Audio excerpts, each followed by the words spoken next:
Get ready for Bears training camp July 27th because the offseason program now in the rearview mirror. Players and coaches off on a summer break. Welcome into another edition of Bears All Access. It's brought to you by IGS Energy, a two-man show tonight with my broadcast partner and former Chicago Bear, Tom Thayer from News Radio 780 and 105.9 FM WBBM, the starting guard on your Super Bowl Bears. I'm Jeff Joniak, and we are going to break down what has been a very informative three-day minicamp over the past week and listen to some of the key components. That would be the head coach and some of the key players and veterans that we have yet to hear from, and some of the rookies that we have heard from, but now a little more seasoned as they get ready for training camp 2021. Tom, first of all, good to see you, good to talk to you, and it's been an exciting week for us because you get to see 89 of the 90 players that are on this roster on grass, getting better every day, and some of the sneak peek that we'll see in terms of drills at training camp. If I could just give a blanket statement, what would be your overall takeaway from the week of minicamp up at Halas Hall? And overall impressed with the development of the offense, the continuous process of making sure this team gets better on the offensive side of the ball. Tremendous amount of respect for Andy Dalton and Nick Foles and the way they've embraced the competition with Justin Fields, because he's going to play a role on this team. But I'm really admiring these guys as veterans, that they've taken this young kid under his wing and they've been able to feed him a lot of information that's going to be beneficial throughout his career as the Bears. And then I'm also impressed with the enthusiasm, the defensive players that have attacked this mandatory minicamp. I think it's a reflection of respect that they've shown the new defensive coordinator, Sean Desai. And some of the guys like Danny Trevathan and Akeem and Eddie Jackson and Khalil, that these guys have come out here and played at a speedy, high level of enthusiasm. And I do think that's what they needed to show. Not a lot of these guys have been around through the voluntary stages, but when they showed up through the mandatory part of this competition, they were ready, willing, and they were able to go. Well, and it clearly looked like they did work. They worked in the offseason to get themselves right. Hey, everybody nowadays, they want to work with some of their own folks, whether it be a speed coach or a drill coach or some new way to reinvent themselves for the next season. I look at Akeem Hicks. Akeem looked very fit. He looked like he was lighter. Roquan Smith is a man right now inside, all over the field. I like the way Eddie Jackson's enthusiasm showed. I like the way Kendall Vildor, the young man working in his second year, trying to win a spot opposite Jalen on the other side of the ball, and Damian Williams, Marquise Goodwin, Demir Bird, the speed, no question, a very different speed. And, of course, Allen Robinson's overall professionalism, Tom, and how he cares about his body, what he worked out of the offseason. Gave us a little sneak peek. You're not on Twitter, so you didn't see it, but his workouts, they did a collage of his workouts and then basically said, I'm ready to roll. And his overall professionalism of not letting the contract situation bother his own personal and team goals for 2020. I've never had a lack of faith in Allen Robinson. When I watched him address the media today after practice, and he addressed the issues and what he's been working on to become a better football player. Both that's how it's going to benefit the Bears organization and how it's going to benefit himself. Listen, man, this guy, he doesn't have to say anything to prove to me that he's the type of veteran that shows leadership every time he's on the field. He's tough. He's competitive. Individually, he wants to be great, but he also wants to be great for his teammates. All right, we got lots to talk about with the quarterbacks, obviously. Andy Dalton, the number one. Let's not go anywhere else with that. He is the number one until proven otherwise. Justin Fields is the backup, and Nick Foles is the number three. With that being said, Matt Nagy this week was asked what this is all going to look like in this particular 2021 Bears offense for the average fan to notice. We got to decide, okay, our identity. And I know, and you talk about that every year, and we know what we want to be. But to your point also, when two of your three quarterbacks are new to the system, now it's about making sure that we do some things that we want to do that tailor who they are. And they've done a great job with that. Andy, we knew going into this that Andy is very open. He's also opinionated in a good way because he's had a bunch of experience. And so he's done a lot of this, but then he'll give his opinions on how he sees things as well. Justin's completely new, to this whole part. So for him, it's a lot more listening, but again, as they grow, they become more confident or have any concerns in the play, they get more vocal. And so what we're doing in our coaching staff, the offensive side of the ball, I think they're doing a really good job of tailoring all of this to those guys' strengths. And now we'll just have to kind of see and make sure that we're letting our guys play fast. That's probably the ultimate goal. Tom, what sticks out there is very important. Tailor the offense to the strengths of your players, because then in turn, as you know, if you're put in a position of strength, you're going to not worry about what you're being told to do. You're just going to understand what you have to do. And I think that's a big part of this future success of this offense. Yeah, it is. But, Matt Hall, he has to understand also, he has an enormous role in the development of this football team. Because if you're going to gain an identity, it's going to be because of the types of plays you're calling as a play caller. You have certain assets that are gifted to you by Andy Dalton. You have certain assets that are gifted to you through the running game of Dave Montgomery, Damon Williams, Artavis Pierce, and now Khalil Herbert and the rest of the crews. You have assets that you're gifted through the tight end position between the Jimmy Graham, Cole Kmet, and the rest of the guys and the wide receiver group. So I think when you put it all together, that's going to be the development of the offense. And scoring points is paramount. We talk about it every day. We're going to talk about it every day until the point production goes up. This will be a battle. So that being said, a huge emphasis on the final practice of the week on red zone. And red zone will be a prominent piece of training camp, according to Nagy. Yeah, well, we're going to really emphasize the red zone in training camp. I think it's going to be important to look at that and to continue to hit conceptually what we have and then what our players do well. And, when you get down in there, you can't kick field goals. You got to have touchdowns. It's just you have to score points. And so there's some concepts that we'll keep. There's some concepts that we'll add. And I think schematically for us, we'll keep that with us. But I do like where we're at and being able to kind of see the why part. And then look at teams, too, that do a good job of running stuff in the red zone. And what's their whys? And why is it? Is it just guys making good plays, or is it schematics? And so yeah, I think it's going to be a combination of both. And we're excited in training camp to really put an emphasis on that. Sorry, I stepped on Matt, but it is a combination. It is a combination of both. And go back into the lab, because one thing is for certain. Yes, the Bears have had struggles with scoring points. Now, they do have the weapons to be a successful red zone offense, both in the run game and in the pass game. Would you agree? Oh, 100%. Jeff, if you take into consideration the OTAs and the mini camp they've just gone through, they probably have run more plays in the red zone thus far this preseason than they did last year in the pandemic season, because Cole Kmet had nothing other than 2 weeks of training camp. Darnell Mooney had nothing other than what he had in training camp. They've already ran more plays in the red zone than they did last preseason. And with, as you said, two new quarterbacks in Eddie Dalton and Justin Fields at the top of the depth chart. That's Tom Thayer. I'm Jeff Joniak. We're going to step away for our first break. Coming up, we will hear from Jimmy Graham, the Bears' veteran tight end. We'll hear from quarterback Justin Fields, the rookie, weighing in as well. This is Bears All Access. It's brought to you by IGS Energy on Chicago Sports Radio 670 The Score. Welcome back to Bears All Access, brought to you by IGS Energy. Choose clean energy for your home at IGS.com, because every good choice adds up to a better world. With Tom Thayer, I'm Jeff Joniak. This week's Bears All Access show here on Chicago Sports Radio 670 The Score. Thanks to our producers, Dan Borelli, Jordan Tredup, and Katie Tuber helping us out. After the minicamp, the mandatory minicamp, now on the radar. Tom, early in the week, we heard from tight end Jimmy Graham, and I do really respect what he's accomplished in his career and what he's doing as a Chicago Bear, leading the way for Cole Kmet, but also just being one of the overall veteran leaders on this team. And what he is looking at here, he is looking at nothing but a championship. That's why he's coming back. And the interesting aspect of him is that after that New Orleans game, when he caught the touchdown pass and he went up the tunnel, thought maybe that was it. And yes, he did consider retirement.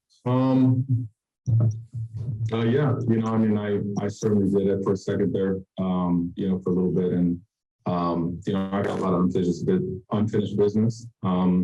It was very difficult for me, obviously, to go back in the dome and, especially to lose. I'm a pretty fiery person. I'm a pretty enthusiastic person, and I hate losing. Simple as that. And so, you know, there's a lot of frustration there, you know, because I haven't won a ring, and you know that's all I think about. So you know, just knowing that it's another year, and so I was unsure what I was going to do, but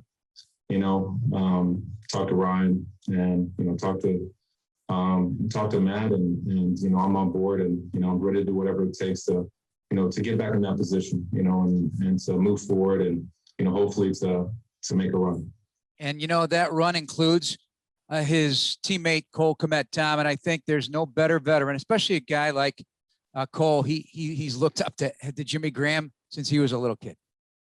One thing about when you look at veterans like Jimmy Graham, you just have to look at the eye test. Every year he comes in great physical condition. So that he's still dedicated to the sport.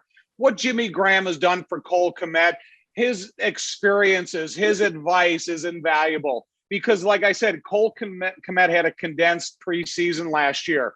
The information that could be fed to him by Jimmy Graham and his preparedness in the body of work and the evidence that he sees out of him is inspiring to Cole Kmet.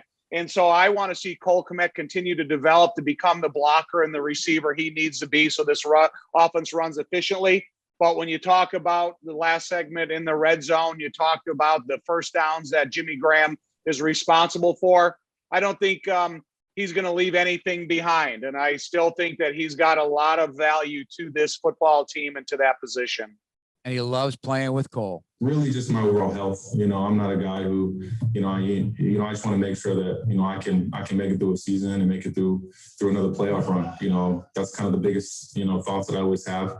I never want to outlive my time. And, I feel like I can still be used, and I can still be a weapon, and I can still be a leader, for this team and help these young kids, to make a run and to share some of my knowledge of what I've been through in this league, and, the wins and the lessons I've learned. No, and he's learned plenty. There's no question about it. So I think the tight end position is in good hands with those two right there. And then, it's a bunch of guys then they're going to fill other roles at that tight end position and try to build some of that depth through competition time and training camp. It is an area that I'm looking at like as a key. Okay, what in addition to those two gentlemen are the Bears going to be able to bring to the table at the tight end position? Would you agree that is one area you're going to have circled beyond Jimmy and Cole? Yeah, Cole Kmet and Jimmy Graham are capable of doing anything that's asked of them in a Matt Nagy-led offense. But I also gained a ton of respect in the last couple of years for J.P. Holtz and Jesper Horsted, because when you look at the continuous development of those two guys, in the same example that they're witnessing when they look at Jimmy Graham, it's not exclusive to the development of Cole Kmet. Jimmy Graham's experiences affects the entire tight end position. So I think all these guys can benefit from the lessons learned in the classroom and on the practice field. All right, let's flip it to last year's outstanding rookie, Jalen Johnson. Jalen did not play a full season. He had the shoulder injury, but he did not have to have surgery. So he did his rehab. There was nothing structural wrong. He's had a history of shoulder problems, obviously way back to Utah, but he feels very, very good about the situation. But because Kyle is now in Denver, Kyle Fuller, he's considered, if you look at the depth chart and you look at how these things are awarded, he is CB1, Tom. He is going in as the guy. So how does this guy feel about it? Exactly what you might expect. I mean, it's something I've been working for my whole life. I mean, it's not just after 1 year. Of course, we on the rookie years.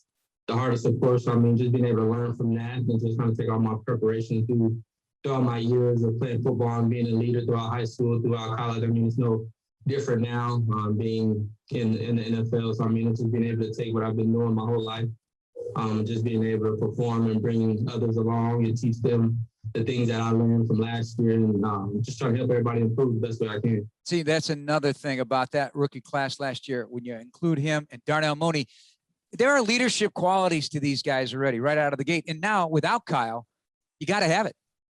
Yeah, but this is the first time these guys can actually take a breath. Because you realize, Jeff, when they went onto the practice field last year in all the protocol they were facing through the pandemic, they immediately became starting a regular season against Matthew Stafford and Jalen Johnson. He was the guy that was going to be attacked and challenged. Jalen Johnson has now been able to take into account everything he faced last year. You get a chance to watch video during the offseason and see where you can help your own development. Look, man, this guy deserves to be CB1. And I don't know if that's Chicago Bear 1, cornerback 1, or how you're identifying that CB. But I think when you look at this guy, he's up to the challenge. He's always been a physically gifted player. And that, again, that's evidence to me that he puts in the time in the weight room, which it'll pay dividends for him. And he's going to have a huge role in the defensive backfield this year for the Bears. I made a ton of plays on the ball last season, as we know, and we'll be expecting that now. Turn them over. Get those takeaways. Under Sean Desai, we're going to get a lot about Sean Desai because they know him. He's been there for a long time. This is his big chance to be the first-time defensive coordinator, but it's not from a lack of anything other than understanding and preparation and getting to know guys and knowing what all 11 guys do on defense. Yep, his background in the secondary, but he's got the overall view of the defense. Now, Jalen was asked just what it might look like. How is it going to change with Desai in his a little time he spent with him there on the practice field as a defensive coordinator here in 2021? I'll definitely say he's bringing a lot more attention to detail to everything that we're doing. I thought that's a big focus point in all aspects of our defense in terms of every position, just being more detail oriented in our technique and our disguising, just things like that. So, I mean, it's just about just getting better each and every day with the technique and just kind of learning the defense best as possible so we can be able to play together better. And then turnovers, I thought we didn't turn the ball over as much, and I thought that's what the game's about. Just being able to take the ball away and create turnovers and get the ball back to the offense. No, Tom, that is number one. Got to get those takeaways because that's how that defense thrives. Every defense would, and that was the case in 2018. I think that aggressiveness, that attention to detail is really a significant theme that almost every defender, veteran or young, like Jalen, indicated over the past week. And they understand this defense because we saw, I think on Thursday or make that Wednesday of the practice week, the enthusiasm about the plays they were already making when they hadn't been together all offseason. Roquan, reportedly anyway, the only defensive starter to really be a part of it. The other 10 were not. They were doing their own thing in that voluntary period. So I think you felt it. You felt that swag. Danny Trevathan mentioned it as well. You know, it was kind of cool for me when Jalen Johnson was meeting with the media and he was talking about Sean Desai and what he's expecting out of these guys.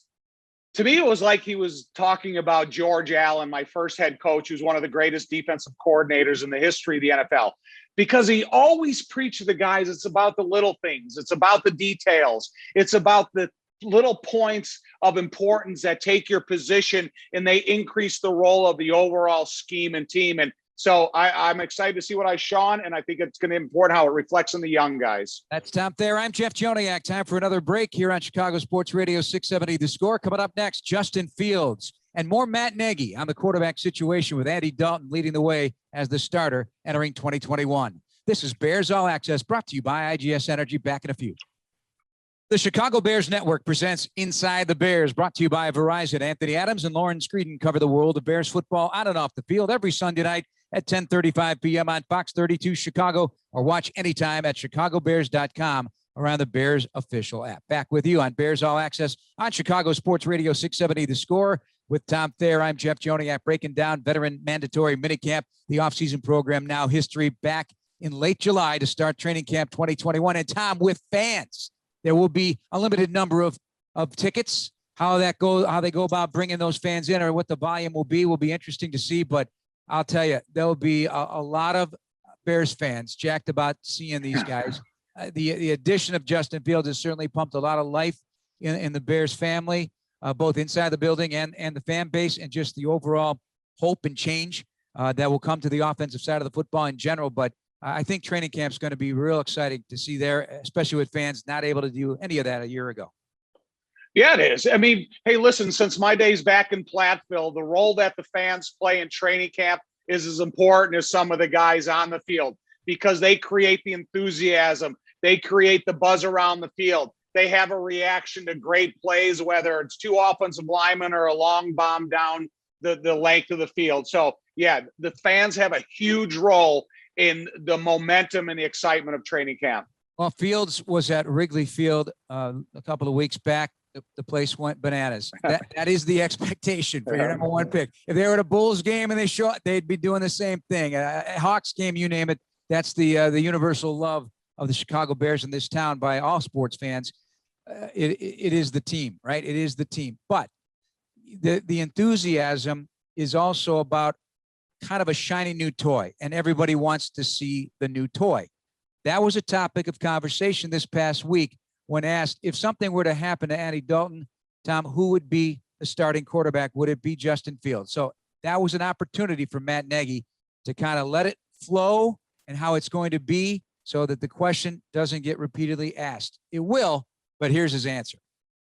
So I'd say 2 things to that. So number 1, as you all know, and I understand too, like that when you draft a quarterback in the first round and you trade up and get the guy, I completely understand the questions that are going to come, each day, and just kind of wanting to know who's the guy going to be at this day or that day or this week or that week. And so I get that. And to answer your second question, I would say this: when you're the number 2 quarterback, and in that situation that you're presenting to me, then yes, he would be the guy. But when you talk through this, that's where it's like, these quarterbacks, all 3 guys, just because they're in that spot right now, we've explained, and I specifically have explained to each one of those guys that you're doing everything you possibly can to be as competitive as possible and be the starting quarterback and the best quarterback you can be for the Bears. And so I'm taking a little bit of time here to say this because I know that these questions could go on and on each and every day, but out of just politeness from me and respect, as we go here moving forward, I'm just going to, I'll give you updates as we go as to how the guys are doing. But as far as the depth chart goes, this is where we're at with Andy as the 1, with Justin as the 2, with Nick as the 3. But all 3 of those guys know that you need to produce, you need to play well, you need to compete, you need to be the best quarterback you can be. And then it's going to be really pretty easy for us to be able to see who that is and how that goes.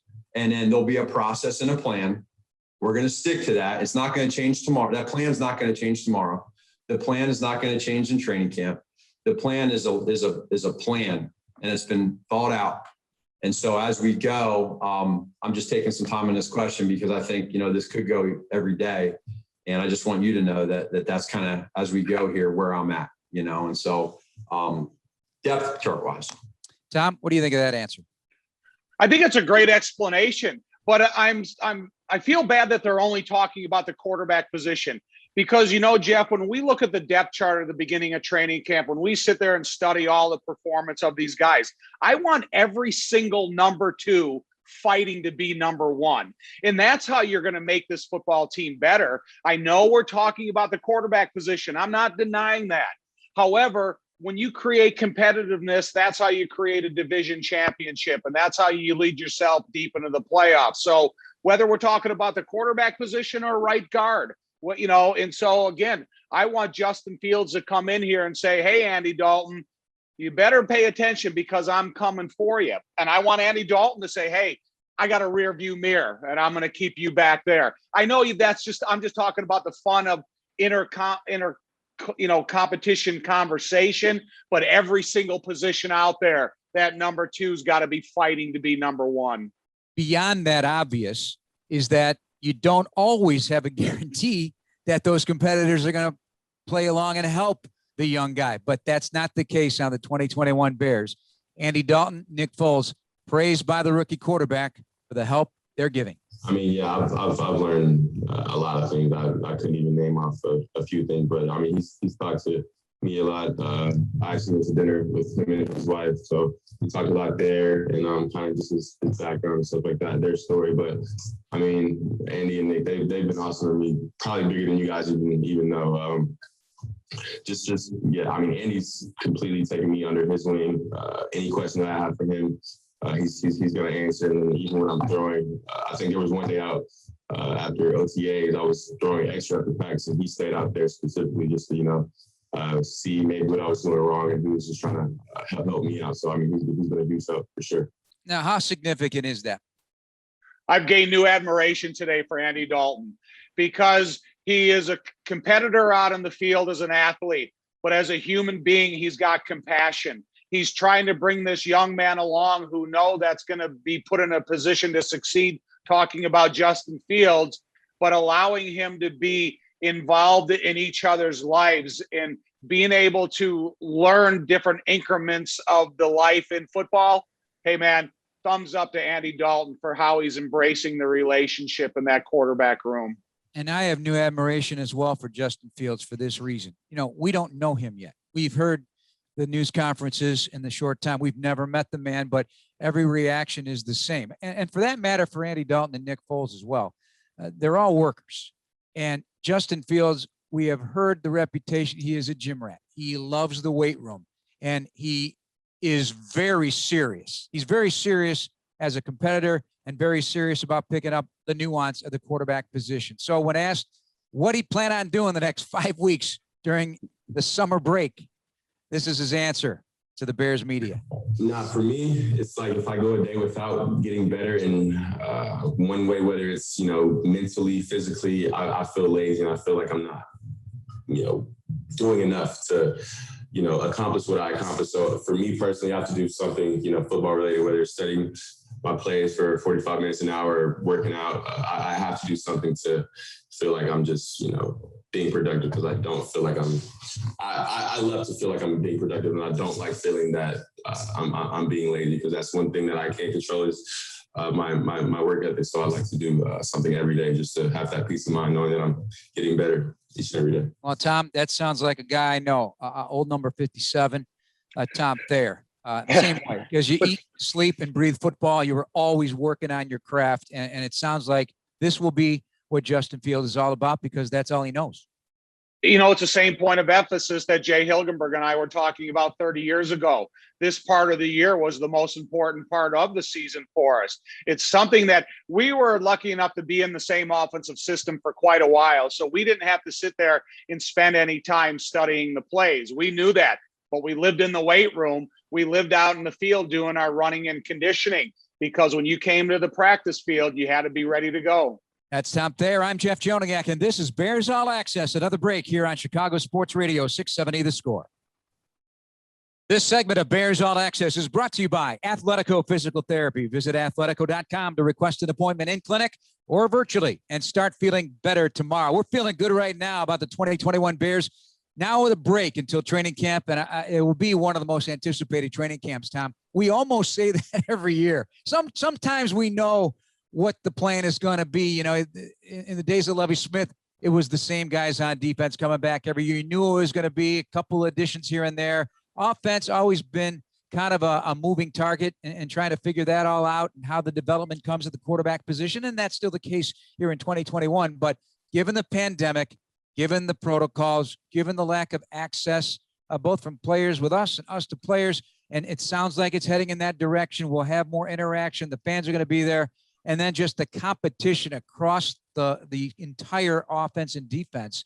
There are some positions that, are definitely yet to be determined, and some very significant ones. And when you agree with all of that? 100%. When I sit here with the roster in front of me from the mandatory minicamp, there's 6 guys there with double-digit years of service. 2 of them are quarterbacks. And when you look at how competitive this young man's game is today, you're talking about a group of guys that are going to go out there, and they are going to be fighting their tail off once training camp begins. So it is going to be an exciting time for the Bears. And there's a lot of guys in there that their upside is yet in front of them. I'd say, the obvious battles, obviously, who's going to start opposite Jalen Johnson? What side of the field will Jalen Johnson play? Had some reps at right corner and left corner. He doesn't care which side he plays. The slot position, to me, that is probably as significant a battle at training camp. The right player in that position can make a defense lethal, and it is a significantly important position in this era in the National Football League. The safeties, love the safety collection, as Eddie Jackson and Deshaun Gibson back together, and he said it's the first time, Eddie said it's the first time since Adrian Amos, back-to-back years with the same safety. That's significant. How that front on the defensive side of the ball comes together opposite Khalil Mack. Where is Robert Quinn health-wise? And then on the offensive side of the ball, the left tackle position. Tevin Jenkins battling for that job as a young man, making the switch from the right side primarily in his college career. How the positions stack up at receiver and how many carries are tethered out to the running backs. That's just scratching the surface. Do you have any others that you're keeping an eye on? Yeah, you have different guys and how are they going to be used? How are the backup tight ends going to be used? And what role is Ryan Nall going to have that's different than JP Holtz? Eddie Jackson looks bigger in a single-digit number than he did as number 39. You talk about the role of the slot receiver and how it fits into this offseason, because what I saw out of Marquise Goodwin, what I see out of Damon Byrd, man, these guys are flyers, and they almost have the exact same template. And so how are they inserted in this offense? And, the second-year role of Cole Kmet and Darnell Mooney, because Darnell Mooney burst onto the scene, and I don't think he gained the type of respect throughout the whole season that he's going to demand this year. He's going to be able to change coverages of the opponent because he was such a factor in this offense. And then when they start balancing their coverages towards Darnell, hey, man, it's going to open up A-Rod. It's going to open up Cole Kmet. So, there's got to be a lot of these little tools that you're going to be able to work with in this offense. A couple other observations. You made a great one with Marquise Goodwin, a veteran player, did not play last season, but ready and still rolling fast, an Olympic sprinter in his day, but he's got the 84 on his back. Now, we're going to miss Cordell Patterson, no question, premier kick return man in his era right now. And but who is that kick returner? But you, on the offensive side of the things, made a great observation about the guy wearing number 84 right now. Man, it's just, I've grown so accustomed to look at a really fast, enthusiastic player wearing that number in the last couple of years. But then you kind of amped up the speed a little bit. Yeah, you got a little bit smaller, but that 84 is still fast. He's the type of guy, if you want to blow the top off a defense and you could put this guy in an isolated position with that proper technique, he's the type of guy that's going to make safeties start backpedaling at the snap of the ball. You get those guys that backpedal at the snap of the ball, it's going to open opportunities for David Montgomery and the run crew. All right, what'd you notice in terms of Sam Mustafer? I feel he's a lot bigger. So the strength in the weight room clearly has been happening there. 311 pounds. He's got a great enthusiasm to play the game. He's already had an enormous amount of pressure placed on his shoulders after taking over last year, and he's been able to help the development in the interior of that offensive line. James Daniel, Cody Whitehair, that's significant big man on that inside. And it'll be needed week one against a guy like Aaron Donald, but they're also going to be able to stretch their skills to the outside and be able to help the offensive tackle position. Jermaine Ifedi, big man. He's going to be able to continue his improvement at the right tackle position.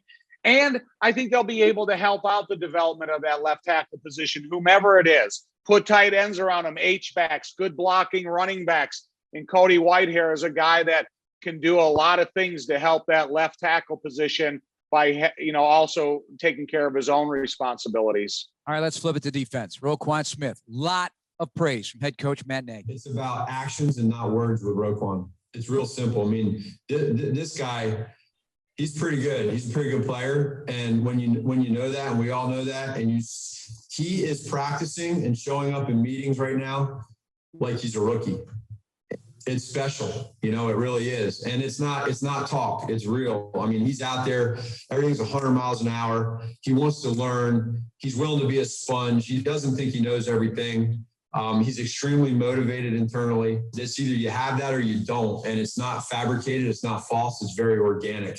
And this is one of the best sideline to sideline guys around. One of the best 25 and under players in the NFL, and one of the best cover linebackers in the National Football League. I don't care what defensive scheme you're going to play, what down and distance it is. Roquan Smith has the ability to be one of the top 3 interior linebackers in the NFL.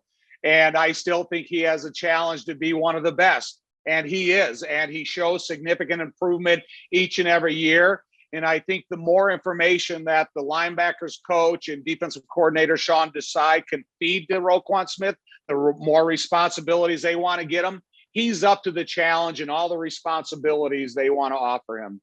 Danny Trevathan is running buddy inside, getting his first taste of the 2021 defense this week with Sean Desai, but has high hopes as he always does. Always the optimist, always believe in the guys he's running with. You gotta be a better defense. Every year you want to be a better defense. 2018 is a totally different year.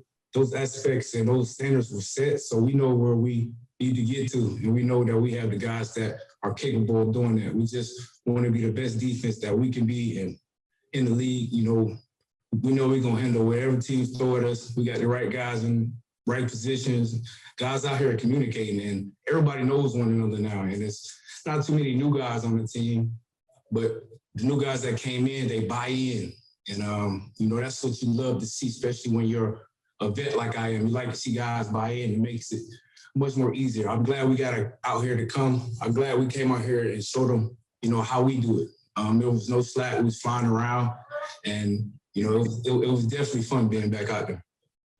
Danny Trevathan, it's almost like he turned back Father Time, because last year, because of the condensed training camp in Detroit, everybody wanted to see, boy, Danny Trevathan slowing down. He maybe lost a step. For somewhere along the way, Danny Trevathan gained a couple steps, because when I look at the enthusiasm that the defense carried through the minicamp, he was one of the leaders of that enthusiastic group, but he's also a leader in speed.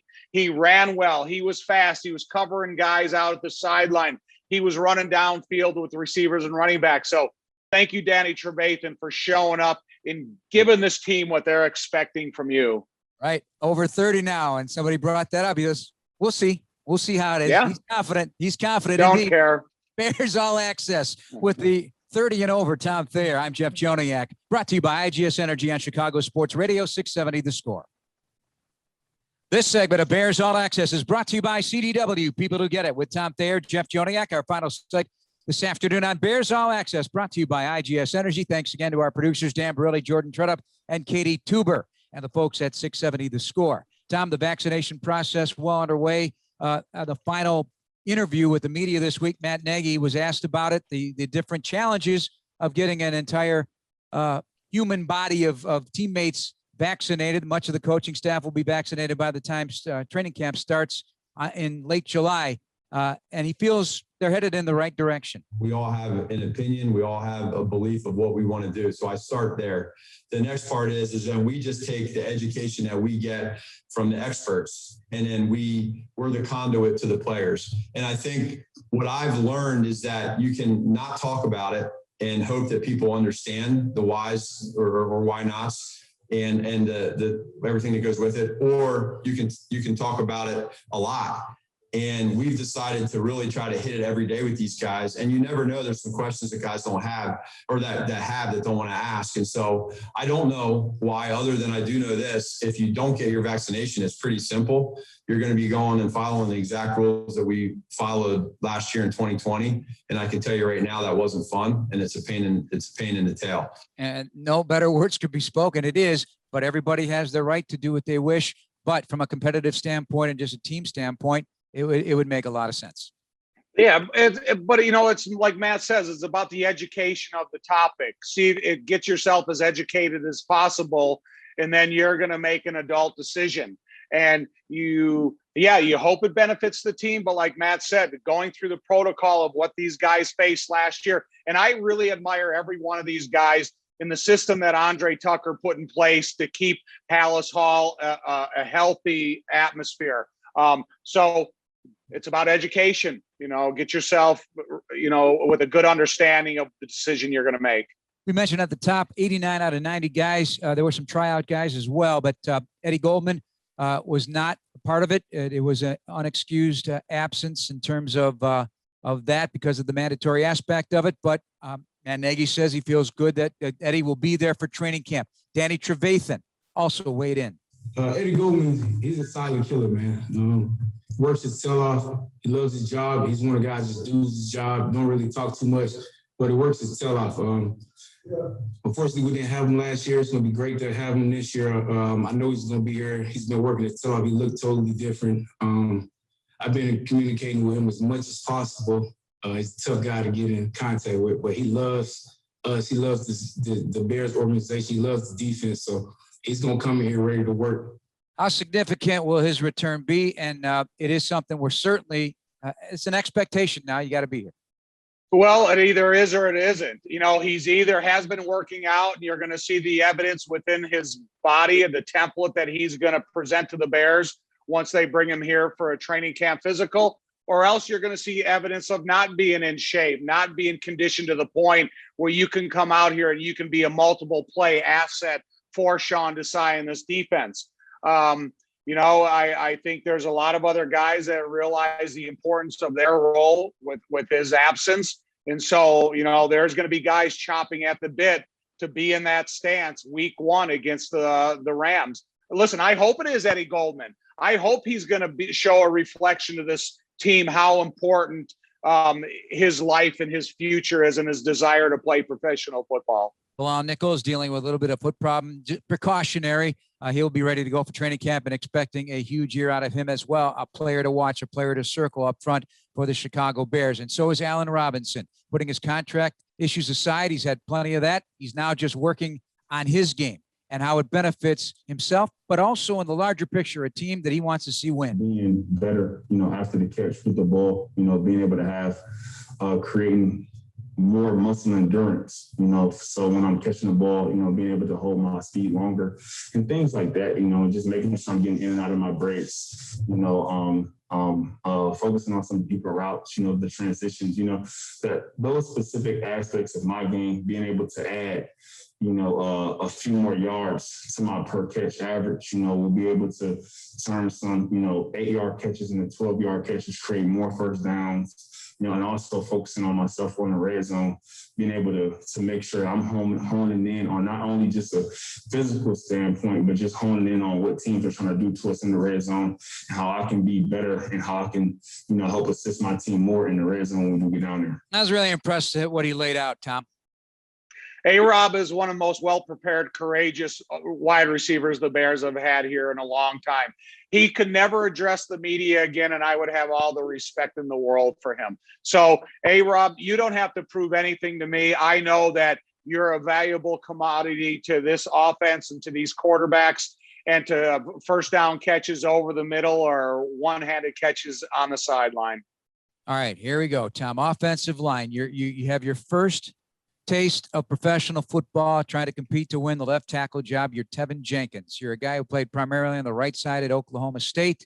And now you have 5 or 6 weeks to get ready for the start of training camp when it's going to be nothing but a grind. And you're going to be facing that defense day in and day out. You're going to be in one-on-ones. There's going to be contact. Your footwork and your technique will be tested.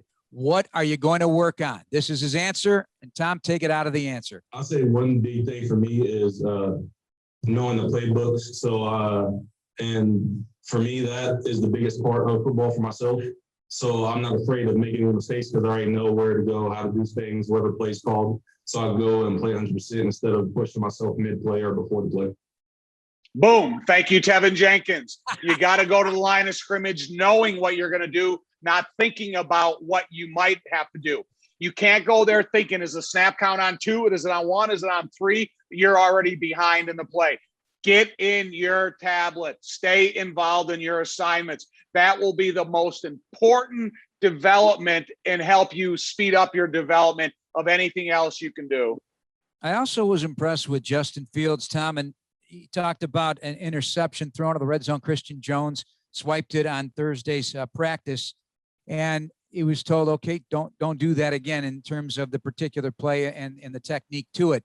He says, you know, I'm a one mistake kind of guy, and I'm a quick learner. I don't make the same mistake twice. That's a very bold answer, but not everybody can say that. So I'm impressed with that kind of mentality. You kind of win half the battle with that kind of mentality. Yeah, you know, it's kind of weird because we're big fans of Cheese. And when he's burst back on the season, he gets an interception. We talked to him in All Access earlier this year, and we talked about his lack of career interceptions and how he needs more. However, I like the answer of Justin Fields. I don't repeat mistakes, and that's what coaches want to see, and that's what they want to hear. Tom, we're out of time. A lot more to discuss, but yeah, I know. I left some of your nuggets on the table, but we got plenty of shows throughout the offseason to fill in the blanks, Tommy. But I think we're all on the same page. We're excited about football's return here in 2021 as normal as we can possibly make it. Tom, thanks for all your time. Appreciate y'all listening. Thanks to our producers, Dan Barilli, Jordan Tredup, and Katie Tuber. For Tom Thayer, I'm Jeff Joniak. You've been listening to Bears All Access on Chicago Sports Radio 670 The Score.